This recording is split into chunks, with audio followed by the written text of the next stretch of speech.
ஸ்ரீ மகாபெரிவா திருவடிகள் சரணம். என்னோடய சேனலை தொடர்ந்து ஃபாலோ பண்ணுற அத்தனை பேருக்கும் நன்றி. என்னோடய சேனலில் 10 பரிகாரங்கள், சக்தி வாய்ந்த ஸ்லோகங்கள் அத்தனையும் கொடுத்துக்கிட்டு இருக்கேன். அவங்களுக்கு ரொம்பவும் உபயோகமாக இருக்குன்னு நான் நம்புகிறேன்.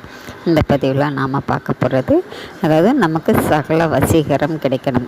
நம்மளை ஒரு மனுஷனாக மதிக்காதவங்க கூட நம்மளை தேடி வந்து பேசணும். அதாவது வீட்டிலே ஆகட்டும், வெளியிலே ஆகட்டும், வேலை செய்யக்கூடிய இடத்துல ஆகட்டும், நமக்கு மதிப்பு மரியாதை கூடணும், ஒரு வசீகர சக்தி நமக்கு கிடைக்கணும். அப்படிங்கும்போது நாம் இந்த மந்திரத்தை தினந்தோறும் சொல்லும் பொழுது நம்மளை வெறுத்து ஒதுக்குனவங்க, நம்மளை உதாசீனப்படுத்தினவங்க, நம்மளை மனுஷனாக மதிக்காதவங்க கூட நம்மளை தேடி வந்து பேசுவாங்க. அப்படிப்பட்ட ஒரு சக்தி வாய்ந்த இந்த மந்திரத்தை நீங்கள் தினந்தோறும் காலையில் எழுந்தவுடன் குளித்து முடித்ததுக்கப்புறம் 1 நிமிடம் நீங்கள் இந்த மந்திரத்தை சொல்லுங்கள். சொல்லி மனசார வேண்டிக்கோங்க. அதாவது எனக்கு சகல வசீகரத்தையும் நீங்கள் கொடுக்கணும் அப்படின்னு சொல்லி மனசார வேண்டிக்கிட்டு இந்த மந்திரத்தை சொல்லுங்கள்.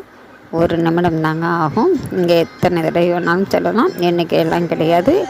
சொல்லித்தான் பாருங்கள். கண்டிப்பாங்க உங்களை மனுஷனாக மதிக்காதவங்க கூட உங்களை தேடி வந்து உங்கள்கிட்ட பேசுவாங்க. அவ்வளோ ஒரு மதிப்பு உங்கள்கிட்ட கிடைக்கும்.